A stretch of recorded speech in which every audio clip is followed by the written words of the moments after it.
estávamos a dizer, estava a dizer que houve circunstâncias, houve um momento em que as ciências sociais estavam, por dizer, na moda, todo mundo. É isso? Não era exatamente isso que eu estava a dizer. O que eu estava a dizer é que no princípio dos anos 70, quando eu estava a concluir o ensino secundário, eu estava orientado para fazer um curso de Direito. Mas naquela altura não havia curso de Direito em Moçambique. Por razões que se podem discutir, penso que estão relacionadas com o sistema colonial. Portanto, na universidade, agora, não tendo o único curso mais próximo, digamos, nesta área, era o curso de História. E por isso eu fui fazer o curso de História. É assim que eu chego às ciências sociais. Isso acontece em 1976? Não. Isso acontece em 1971, 72. Em 76 inicia a sua carreira de docente? Em 76 eu iniciei a minha carreira de docente na Universidade, no Centro de Estudos Africanos, que tinha sido criado naquele momento, exatamente. E essa deslocação da história para o direito não foi assim um pouco complicado? Digamos, não foi da história para o direito. Do direito para a história. Bom, não foi complicado, porque o direito eu não tinha feito, realmente. Tinha feito a linha no secundário que dava orientação para o direito, mas que servia também para a história. Na altura, a única diferença era que aqueles que iam seguir história normalmente tinham uma disciplina de grego e os que seguiam direito tinham disciplina de alemão. Mas tudo o resto era comum, por isso o acesso era automático. Por conseguinte, eu fiz História como formação de base. Não é? E nessa altura, como não havia outras formações na área de Ciências Sociais, e houve a decisão de se criar o Centro de Estudos Africanos, dentro, na altura, do Instituto de Investigação Científica de Moçambique, que tinha sido ligado à universidade, tinha sido colocado na dependência do reitor da universidade, no momento da independência. Então, bom, era um instituto que não tinha já praticamente investigadores, tinham partido todos para Portugal, e houve este processo de recrutamento de jovens moçambicanos na altura. Então a equipa inicial foi recrutada a partir do curso de História. E qual é a diferença desse salto de estudo e investigação para o Centro de Estudos Africanos? Qual é a diferença temática, esse processo político de colonialismo para a independência? O que vai diferenciar fundamentalmente isso? Não, o Instituto de Investigação Científica de Moçambique era um dos institutos de investigação que existiam na colónia de Moçambique. Havia dois outros. Um era o Instituto de Investigação Agrária de Moçambique, ou agronómica, que era assim que se chamava, que era dedicado às questões da agricultura. Evidentemente havia um Instituto de Investigação Veterinária também. O Instituto de Investigação Científica era mais geral. Tinha atividades no domínio das ciências da terra, tinha um pequeno grupo de antropologia, portanto era assim um pouco mais indefinido em termos de pesquisa. Só que com a independência ficou vazio de investigadores. Os investigadores eram todos portugueses, partiram, e ficou a infraestrutura praticamente, não é? Que foi colocada na dependência da universidade, ao contrário dos outros dois que foram colocados na dependência dos ministérios, aliás, do Ministério da Agricultura, não é? Então, dentro desse instituto, foram criados vários centros de investigação em 76. Um deles era o Centro de Estudos Africanos. Um outro era o Centro de Estudos Técnicas Básicas para aproveitamento dos recursos naturais. Um outro era um Centro de Estudos de Comunicação. E, finalmente, o último era o Centro de Ecologia. E nessa altura, há dois nomes que são muito badalados quando se fala do Centro Africano, que é Ruth Fesse e Aquino. Você já estava lá nessa altura? O Aquino de Bragança foi nomeado, é o primeiro diretor do Centro de Estudos Africanos.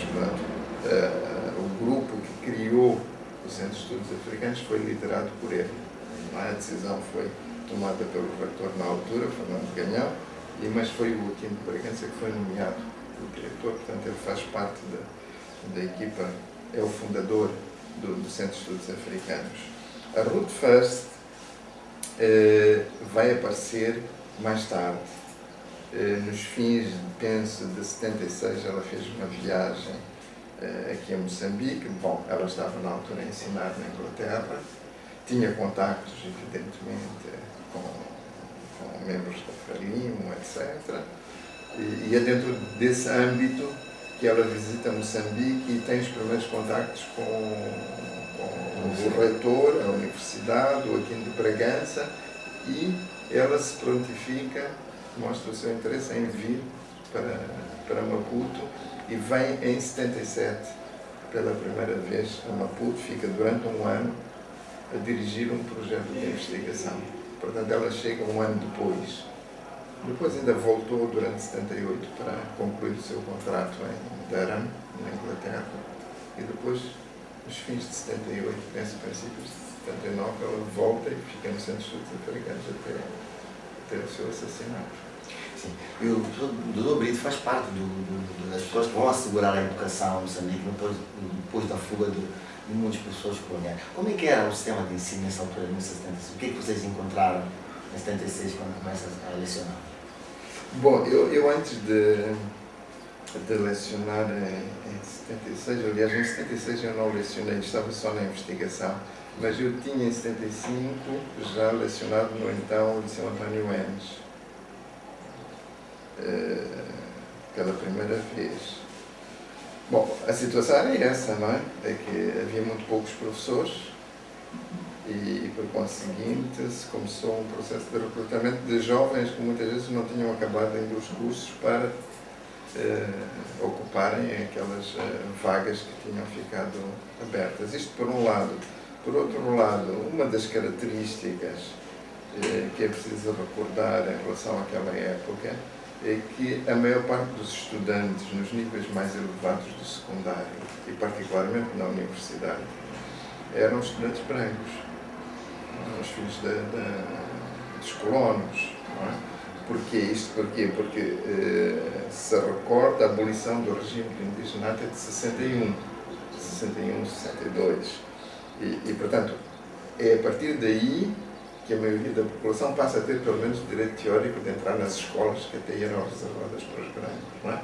Portanto, se fizer as contas, não é? Se fizer 4 classes do ensino primário, mais 7 na altura para concluir o secundário, são 11 anos. Por isso, só lá para os anos 70 é que começam a aparecer os primeiros negros nos níveis mais elevados do ensino secundário, tirando as exceções daqueles que eram filhos de assimilados, etc., que já estavam no sistema, mas era um pequeno número. Portanto, a característica era essa, que por um lado tínhamos uma massa de moçambicanos a chegar aos níveis mais elevados do secundário e a baterem às portas da universidade, e ao mesmo tempo uma grande falta de professores.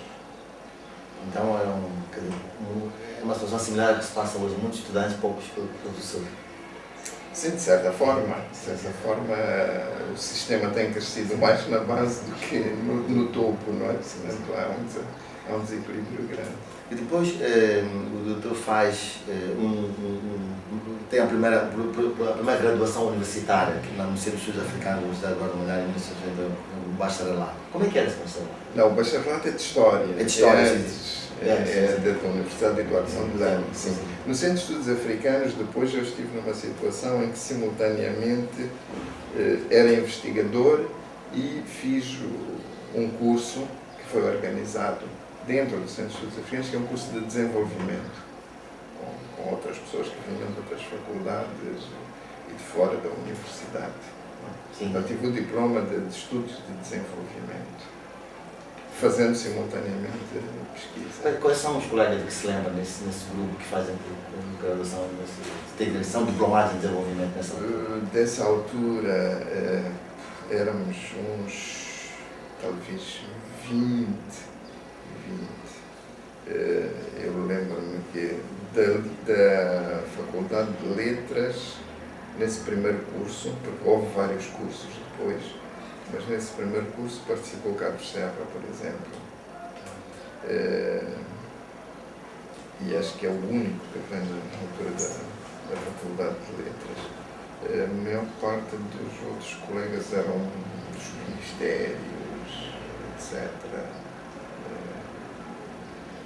Tassadimo, não seria um bocado longo a dizer os nomes todos, mas digamos ali do pessoal que está ainda na Universidade foi Carlos Gênero. E mais tarde, em 92, vai fazer o doutorado em Paris 8. Exato. E parece que nessa altura já não é direito, não é história, já é antropologia.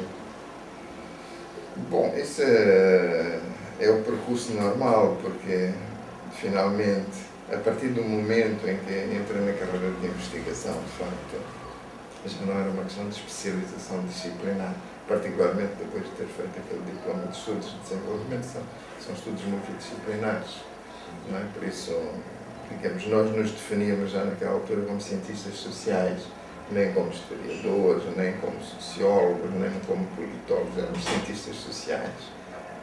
Para além do mais, porque havia uma abordagem comum do ponto de vista teórico. Naquela época todos mais ou menos nos movimentávamos dentro do âmbito do marxismo. Portanto, mais uma razão para não insistir sobre especializações, mas uma abordagem que é de tipo marxista, que é multidisciplinar e, portanto, como cientistas sociais, essa era a definição, pelo menos das pessoas que trabalhavam no Centro de Estudos Africanos. E quando vai para Paris, faz essa inclinação à temática antropológica, nasce aqui ou é no período já quando decide que tem que fazer doutorado? Não, aquilo foi um processo normal. Eu parti para fazer o doutoramento em Paris, não pela especialidade que aparece no título do doutoramento, que é Antropologia e Sociologia do Político. Não era tanto a questão das disciplinas, mas era a questão do tema. Não é? De facto, a minha tese de doutoramento, aquilo que eu queria fazer era uma análise sobre a construção do Estado Nacional em Moçambique, portanto, independente. E, portanto, é mais pela vertente do político, da antropologia ou da sociologia, mas sempre dentro desta perspectiva de uma análise multidisciplinar. Não é? Portanto, não fui fazer uma formação de antropologia especificamente. Mas, bom, como os doutoramentos têm especialidades, etc., o indivíduo tem que entrar em alguma casa, não é? E é só por isso.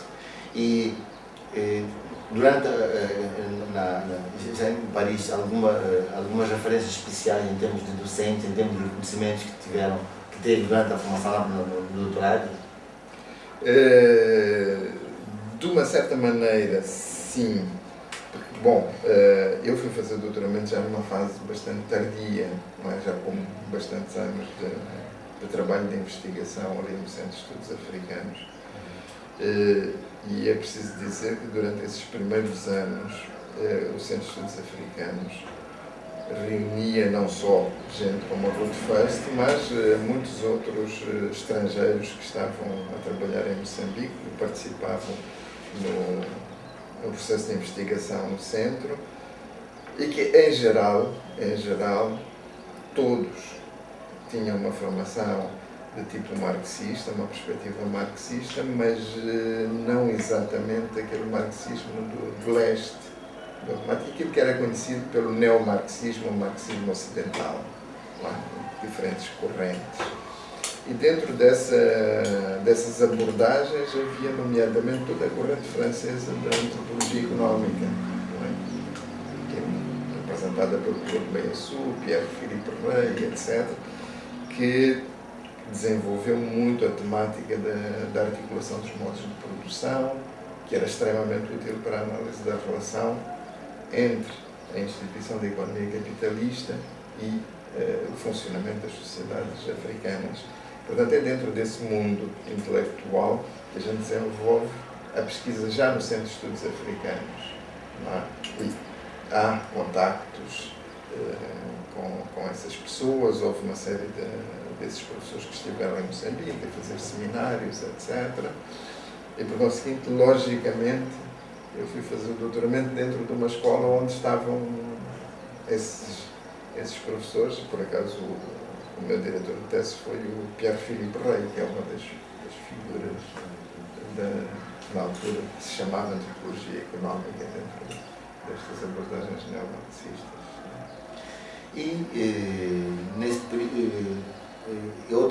Outra coisa relevante ligada ao Dr. Brito é a Fundação de Unidade de Informação e Investigação em Ciências Sociais. E como é que surge essa história? Como é que de tanto período, posso dizer, em que há um curso de história, há um departamento de antropologia que está fora, um curso de história no Faculdade de Letras, depois decide para se arrancar com um curso de uma unidade de formação e investigação em ciências sociais. Ok, eu vou explicar o que se passou do meu ponto de vista e aquilo que eu conheço diretamente por ter vivido. Mas vou começar por referir um antecedente. O curso de História, como eu disse, era o único, praticamente, curso de Ciências Sociais. Havia um curso de Linguística e um curso de Geografia. Mas, digamos, um curso de Ciências Sociais, por excelência, era o curso de História. Logo lá para 78, penso, houve uma tentativa de criar um curso de Sociologia. Na altura, o reitor, Fernando Ganhão, pediu a um professor, que era o Adolfo Casal, para preparar uma proposta de currículo para um curso de Sociologia. O que chegou a ser feito, a proposta chegou a ser elaborada, mas que eu saiba não chegou sequer a ser discutida, porque, entretanto, como havia muito poucos estudantes nos cursos universitários, praticamente a Faculdade de Letras ficou fechada. Não é? E passou a selecionar cursos de formação de professores durante uns anos, e os cursos, mesmo os bacharelados, fecharam. Não é? Então, bom, não se justifica. Por um lado, se queria abrir um curso de Sociologia, mas, por outro lado, não havia potencial de estudantes para frequentar, portanto, aquilo ficou parado e acabou ficando esquecido.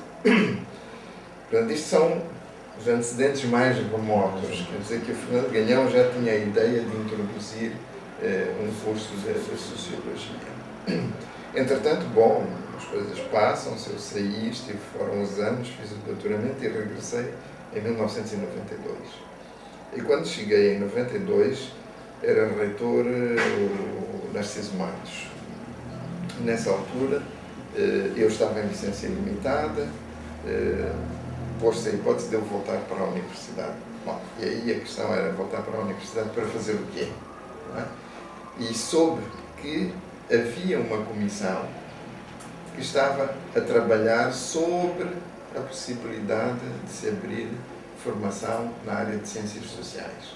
Uma comissão em que estava o Fernando Ganhão e mais uma série de pessoas, lembro que estava o Sérgio Vieira, o Manuel Araújo, a Fátima Mendonça, a Emília Moraes, provavelmente estou a esquecer uma ou outra pessoa. Uma comissão que estava a trabalhar já aparentemente há um ano ou dois para criar alguma coisa na área de ciências sociais. E então o meu regresso à universidade foi exatamente nessas condições.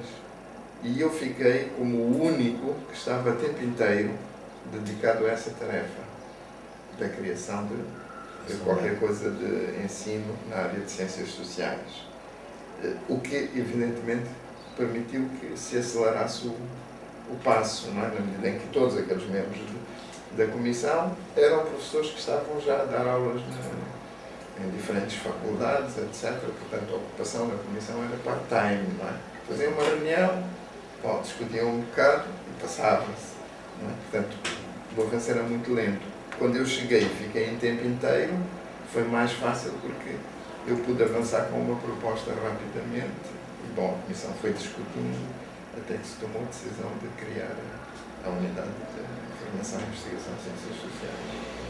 Com Sociologia, com um tronco de ciências sociais, depois nesse setor. Portanto, a ideia de base era que este curso deveria estar adaptado aos novos tempos. Nós continuávamos a funcionar com um esquema universitário bastante antiquado, portanto, devia reintroduzir o nível de bacharelato, que tinha desaparecido da universidade, e depois, a partir de um tronco comum, ter orientações para diferentes licenciaturas. Isto também para permitir que os ingressos fossem mais numerosos. Porque o que se estava a ver naquela altura é que os ingressos eram de 20, 30 estudantes para cada curso. Não é? E se reparar, o primeiro curso da UFIX abre logo com 75 estudantes. E o plano era para chegar a ingressos anuais de 120, 150 estudantes ao fim de algum tempo. Portanto, passariam sempre pelo tronco comum, mas depois iriam alimentar diferentes licenciaturas. Porque a questão é que você não pode abrir uma licenciatura para 2, 3 estudantes. Criar uma licenciatura de A a Z também é muito custoso. Então havia um compromisso entre a economia e a massificação, se assim se pode dizer, do ensino, não é? Porque nós falamos em massificação do ensino, nós falamos em centenas de estudantes, mas de facto nas grandes universidades, não é? Isso corresponde a milhares de estudantes, a grandes anfiteatros, etc. Mas a nossa dimensão já era um passo no sentido de resolver o problema, de alargar o ingresso dos cursos, não é? Da universidade e, ao mesmo tempo, garantir qualidade e diversidade na formação. Há um texto interessante sobre o objetivo das ciências sociais de Moçambique, escrito por Fernando Ganhão, nos cadernos, umas publicações de estudos africanos, onde se insere-se no marxismo comum da fome. Então, quando essa unidade já está a responder a uma unidade democrática em termos de paradigmas e tudo. Sim, não há uma relação direta entre uma coisa e a outra. Há, como disse, desde os anos 70, penso que foi em 78, aquela ideia de criar alguma coisa em sociologia. Esse texto do Fernando Ganhão foi apresentado numa conferência que foi organizada pelo Centro de Estudos Africanos com a Unesco. E nessa altura, essa conferência deveria consagrar a decisão da criação de um novo Instituto de Ciências Sociais patrocinado pela Unesco em Moçambique. Okay? Que não se sabia bem se seria de pesquisa ou de ensino também, mas havia a ideia de criar um instituto da Unesco em Moçambique na área de ciências sociais. O que punha alguns problemas porque já existia o Centro de Estudos Africanos, não é? De certa forma. Então, e é nesse contexto que Fernando Ganhão faz a sua comunicação nesse seminário, que aliás foi o seminário ao fim do qual a Roadfirst foi morta, não é? Foi exatamente no dia seguinte, na segunda-feira seguinte. O seminário acabou numa sexta-feira, na segunda-feira ela morreu, penso que foi isso, com a bomba. Mas, portanto, foi nesse ambiente, claro, naquela altura, estamos em 82, não é? Naquela altura, evidentemente, o paradigma dominante era o marxismo. E o FIX nasce já numa outra fase da história. O FIX nasce já numa outra fase da história completamente diferente, não é? Como eu digo, a discussão começa em 92, o FIX vai abrir em 95, não é? Portanto, já mesmo depois das primeiras eleições multipartidárias. De qualquer maneira, a discussão já tinha lugar no quadro de um país que já tinha feito a transição para o multipartidarismo, não é? 92 é o ano do Acordo Geral de Roma, de paz. Como o Dr. Brito vê esse contingente de estudantes que começa a se formar nessa unidade de formação de ciências sociais, hoje, comparando com a sua geração e esse grupo já novo? Digamos, são dois ambientes completamente diferentes, não é? Quer dizer, eu vivia uma educação colonial, como pode imaginar. Ali estávamos em perfeita independência já, não é? Nem sequer era o ensino dos anos imediatamente após a independência. Portanto, era já uma geração, a maior parte dos estudantes tinham feito já todo o ensino no Moçambique independente, não é? Depois de 75. Portanto, todas as referências são completamente diferentes. completamente diferentes. Porque até 75 a educação era colonial. Estudar aqui em Moçambique ou estudar em Portugal era praticamente a mesma coisa. O currículo era o mesmo, as referências culturais eram as mesmas, etc. Agora, estas novas formações de ciências sociais já não têm nada a ver com isso. Claro, estão articuladas com... Não há uma ciência social moçambicana especificamente, não é? Os fundamentos são universais, mas o ambiente, etc., é completamente diferente. É virado para a realidade moçambicana. E além de lecionar e de fazer investigação, o Dr. Brito tem uma parte da produção intelectual, sobretudo ligado aos processos políticos que se seguiram depois da instalação do multipartidarismo. Qual tem sido o seu objeto vis-à-vis ao problema das eleições? Bom, a questão começa bastante cedo, não é? Na medida em que os projetos de pesquisa desenvolvidos pelo Centro de Estudos Africanos, sobretudo a partir de 77, porque em 76 nós fizemos um pequeno projeto coletivo que tratava da questão do Zimbábue, particularmente a questão da terra, nós chamamos a questão zimbabuiana, a questão rhodesiana. Bom, havia a grande questão da terra, havia a questão que se punha na altura da luta pela independência, etc. Esse aqui é o primeiro estudo, a primeira pesquisa do Centro de Estudos Africanos, é sobre o Zimbábue. Mas em 77, com a Ruth First, inicia-se um novo ciclo de pesquisa que vai muito mais na direção de problemáticas de economia política, da relação da economia moçambicana com a economia da região, particularmente com a África do Sul, mas também todo o processo de estratégias que internamente se estavam a tentar desenvolver para garantir o desenvolvimento económico do país, mas sempre com este problema da articulação económica e da dependência enorme que existia entre Moçambique e a África do Sul. Portanto, durante uns anos nós trabalhamos em questões de desenvolvimento numa perspectiva de economia política. E, paralelamente a isso, eu comecei a fazer algum trabalho sobre a história da Frelimo, interessado pela história da Frelimo. E então, quando vou fazer o doutoramento, não é? Com o objetivo de analisar o processo de formação do Estado Nacional, esta parte mais política começa a tornar-se mais interessante, não é? Também era menos conhecida. E então eu desenvolvi uma leitura do processo da luta pela independência, das contradições internas no seio da Frelimo, etc. Uma leitura sobre o papel que o marxismo tinha tido no processo que levou à independência e tirei algumas conclusões. Não é? Logicamente, mantive um interesse por esses temas.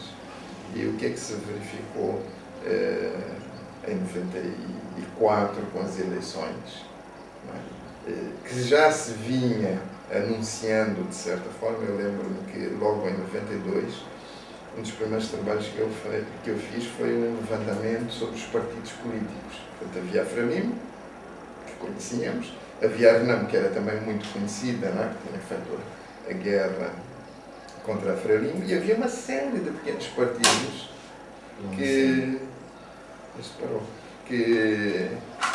havia uma série de pequenos partidos que se tinham constituído à luz da nova Constituição de 90, não é?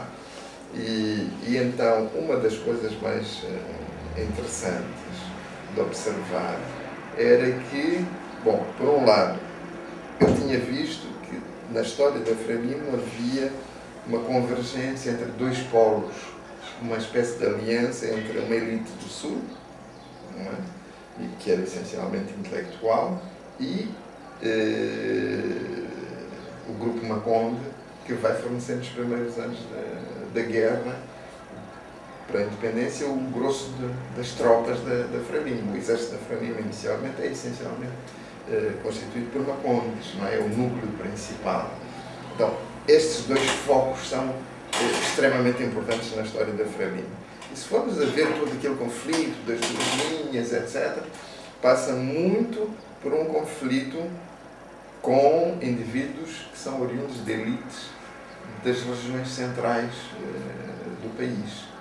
Quer dizer, isto tem a ver um pouco com a história, as pessoas não se conheciam bem, tinham trajetórias diferentes, etc. Haviam grandes desconfianças e houve, naquele processo de radicalização para o marxismo, contradições graves que levaram ao afastamento de uma boa parte dos dirigentes que eram oriundos dessas zonas centrais do país. Ora, o que é que acontece quando se olha para a RENAM? Vê-se que a liderança da RENAM, o polo principal, é justamente da região central do país. Então aí já havia uma coisa curiosa. Outra coisa curiosa em relação aos restantes partidos que se tinham constituído é que todos os seus dirigentes eram naturais do Savo para cima. Portanto, o que dava a ideia de que havia um sentimento maior a partir daquela zona de não representação nas forças que tinham sido dominantes até aí. E, de facto, depois, bom, analisando os resultados das eleições, e essa é um pouco a minha tese, vai-se confirmar esta leitura, não é? Quando se vê que a Frelimo vai obter votações na ordem de 90 e tal % em toda a província de Gaza em geral, nas 3 províncias do sul, um pouco menos em Inhambane, mas Gaza, Maputo, a votação normalmente é à volta de 90 a 90 e tal %, e lá em Cabo Delgado, na zona do Planalto dos Macondes, também é o foco. Portanto, aquilo que historicamente tinha sido detectado como focos do movimento vão ser também as zonas hegemónicas em termos eleitorais. E, para a RENAM, se verifica que é a zona central, todo aquele coração do país que se estende pela Zambésia até Nampula, que vai ser a zona forte de implantação. Claro, os pequenos partidos não vingaram, não é?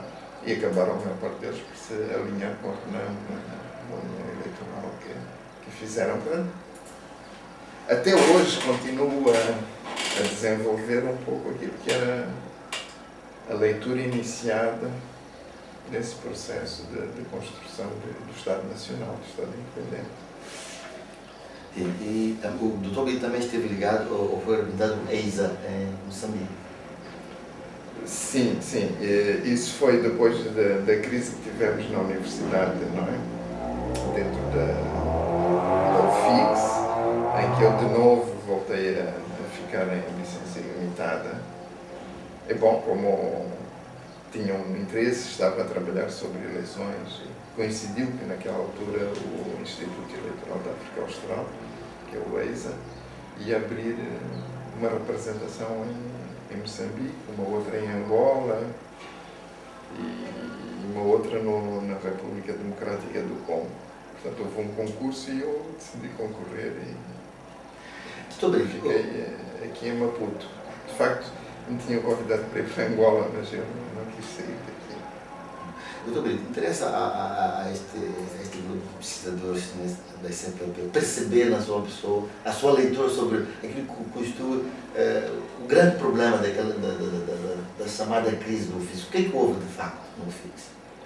Esta é uma longa história e um pouco surrealista.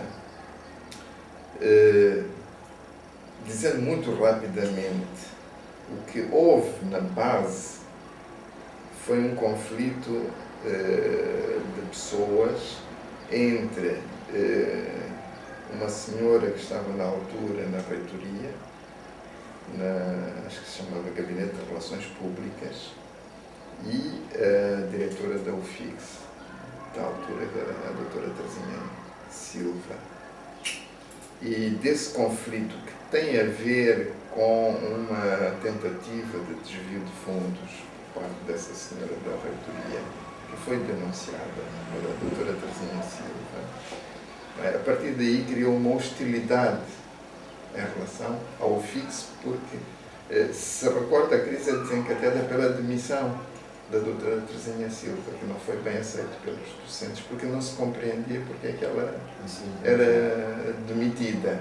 Mas ela foi demitida porque essa outra senhora tinha uma grande influência no então reitor, Dr. Mazula. Não é?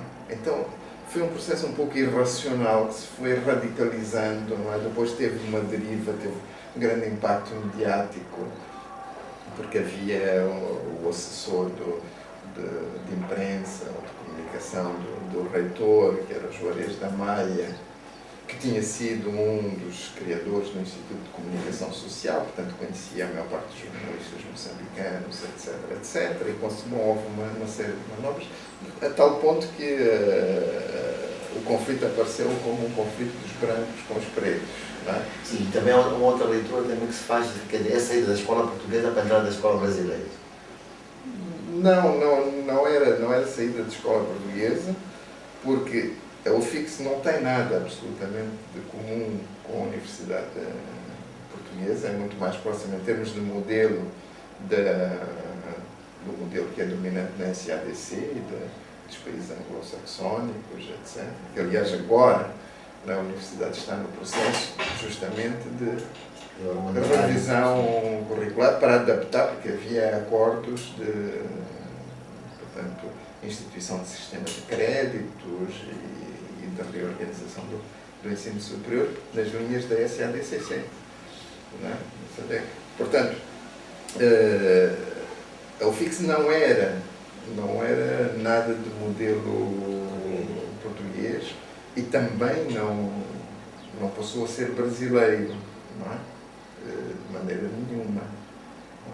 É verdade que há alguns jovens que estavam no UFIX que vêm do Brasil, porque tinham feito a formação no Brasil. Mas, quer dizer, uma coisa não tem a ver com a outra, não. Foi um conflito, como eu disse, que surgiu de uma questão praticamente pessoal, não é? E que depois extravasou, mas um dia se saberá bem da história.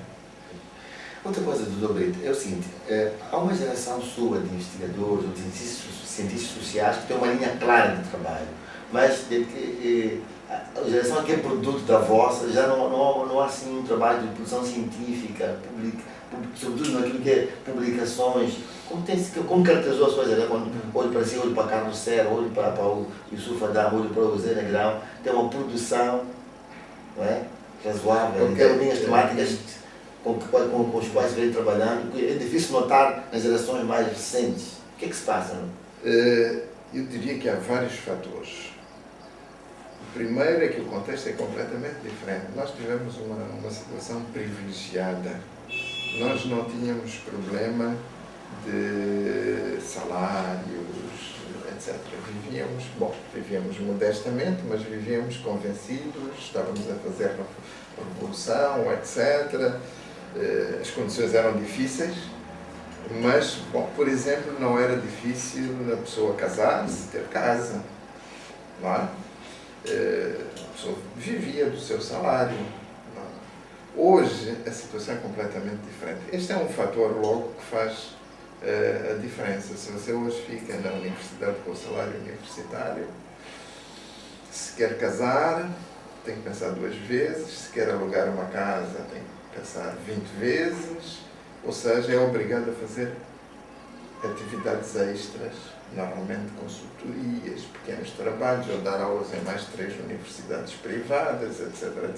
Portanto, as energias que nós podíamos consagrar à tarefa de ensinar e pesquisar, não é? Hoje os jovens não têm a mesma, em geral, não têm a mesma oportunidade. Eu penso que isso faz uma diferença enorme, não é? Porque as pessoas têm que sobreviver e logicamente, vão mais facilmente fazer consultorias que são bem pagas do que ficar com um salário que lhes permite sobreviver em condições muito difíceis e ficar a fazer pesquisa. Alguns fazem, mas com grandes sacrifícios. Portanto, é normal que seja mais difícil. Isto por um lado. Por outro lado, nós beneficiamos, como eu disse, no Centro de Estudos Africanos, da presença de gente como a Ruth First e outros que vieram de fora, que tinham experiência já da pesquisa, da organização da pesquisa, e, por conseguinte, nós aprendemos nesse contexto, não é? Daquelas equipas coletivas, com pessoas já muito experientes. Hoje, os jovens não têm muita chance de trabalhar com as pessoas mais experientes. Não só têm aquelas dificuldades que têm que andar à procura da sua sobrevivência, como não têm muitas oportunidades, porque os próprios, dentro da minha geração, não é? Os próprios mais velhos hoje que poderiam talvez transmitir os aspectos práticos da profissão da pesquisa, mas estão muito ocupados também eles próprios com consultorias.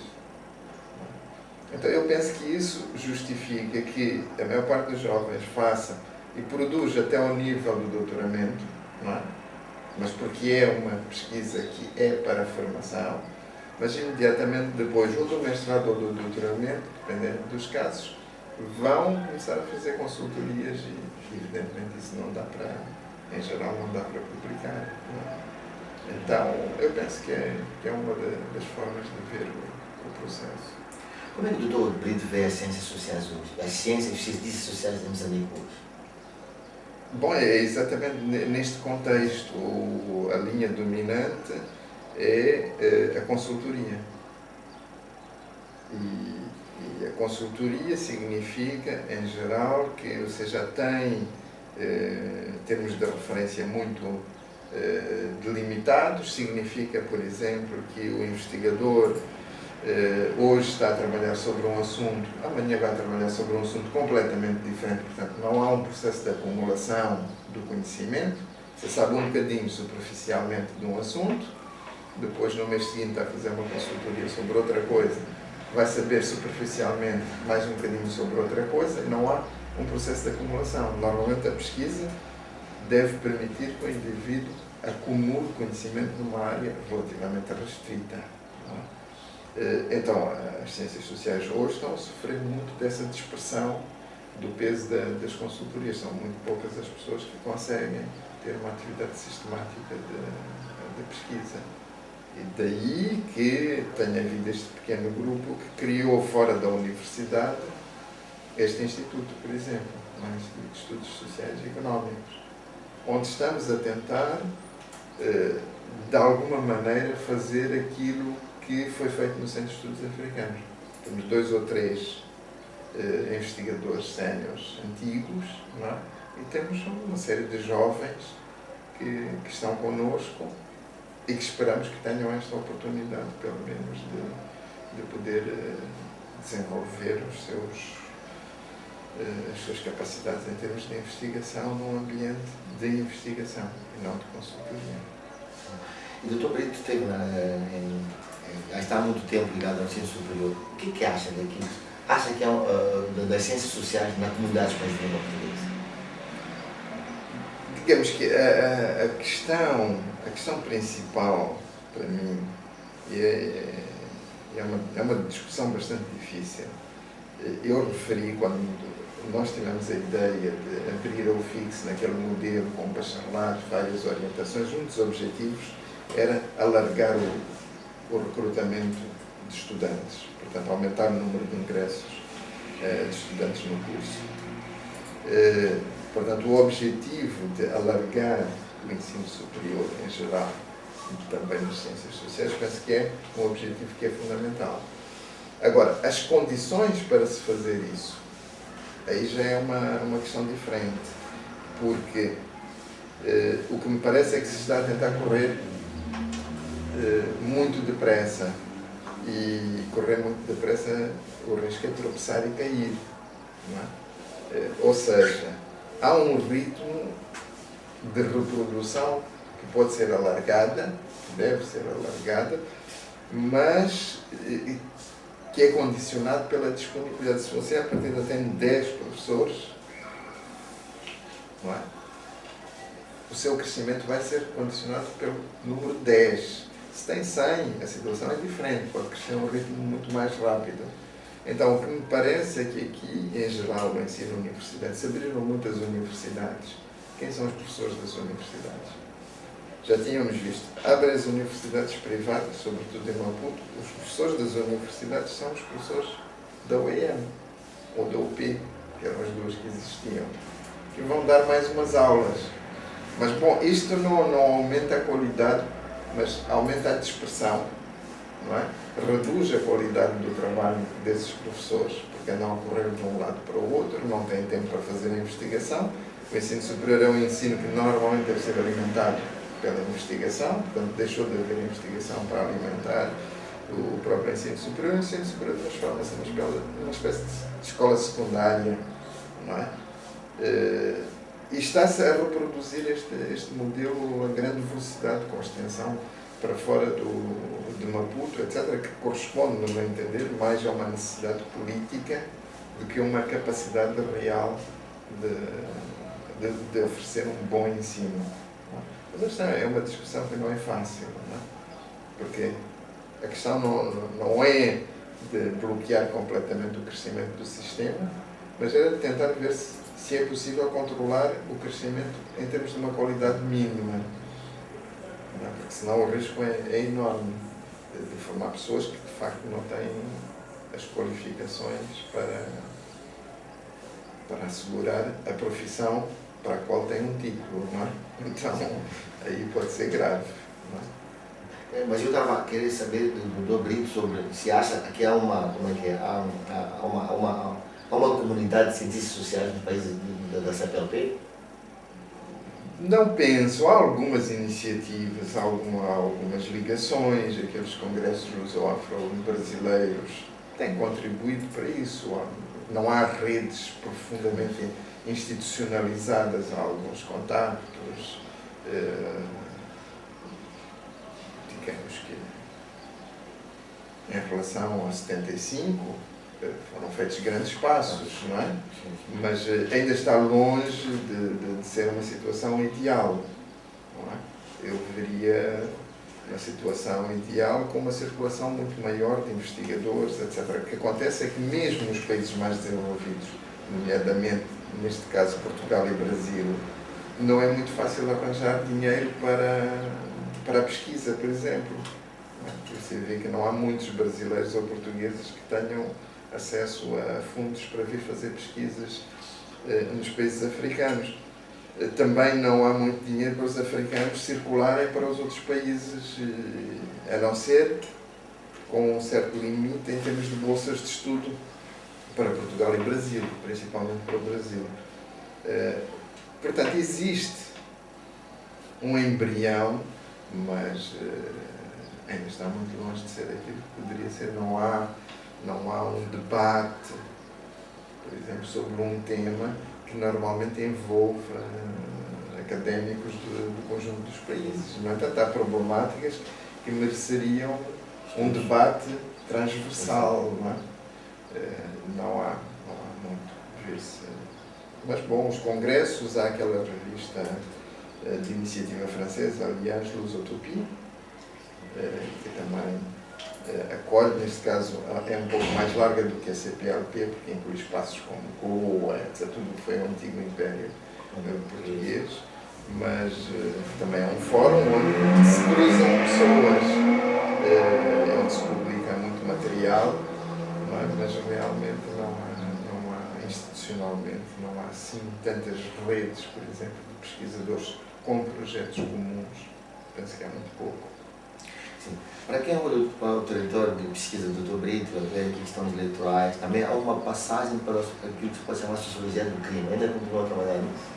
Não. Justamente eu dizia há pouco que a consultoria leva a que as pessoas passem por áreas muito diferentes, temas muito diferentes e de uma forma superficial. E justamente o trabalho que aparece aí publicado tem a ver com uma atividade de consultoria que eu fiz. Só que tive o privilégio de fazer várias consultorias nessa área e portanto, foi possível tirar algum interesse académico também do assunto. mas normalmente não seria, nem era um grande interesse de pesquisa, nem atualmente eu trabalho sobre o assunto, embora seja um dos raros trabalhos que está publicado sobre o assunto, que merecia muita investigação, de facto, mas é justamente uma ilustração da dispersão que a consultoria pode provocar. E, Rodrigo, o que é que gostaria de acrescentar mais na nossa conversa? Em volta de tudo aqui falando, as suas experiências, os desenvolvimentos, as atividades acadêmicas, a investigação, aquilo que é o total das ciências sociais. Não, o que eu diria e disse durante vários anos aos jovens que estavam a começar, nos primeiros anos da UFIX, enquanto eu estive ali, insistia muito para que eles criassem uma associação.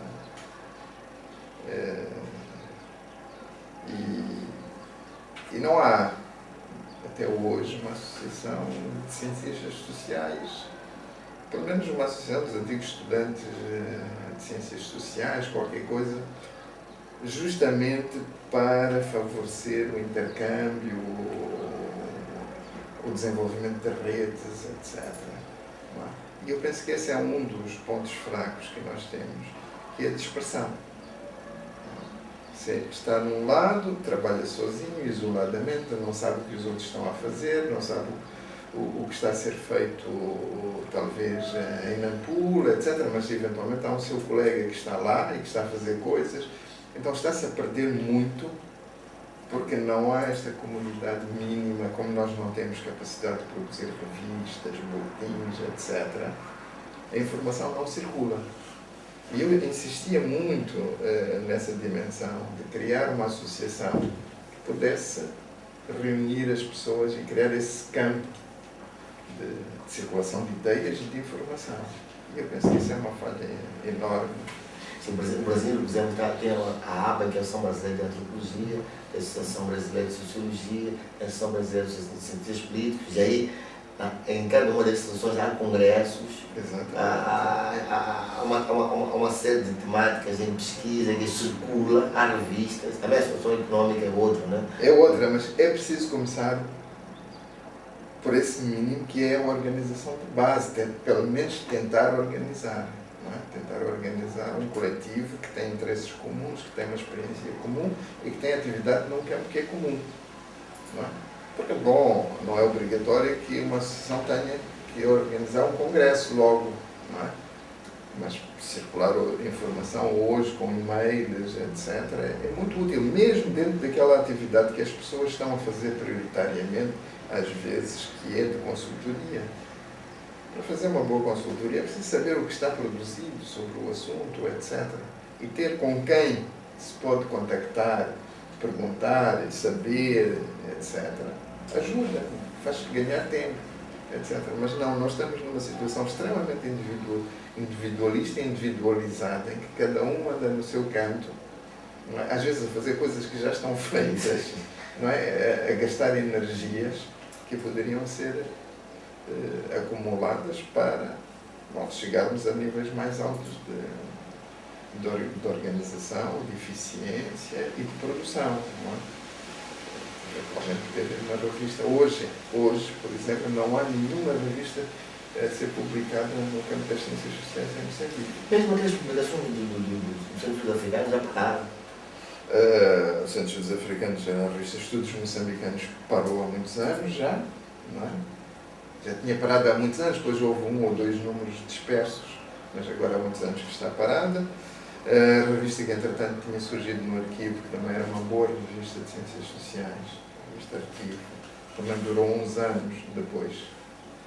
Acabou e não há outra. Não há uma revista de ciências sociais em Moçambique, por exemplo. Muito obrigado pela sua conversa. E até a próxima.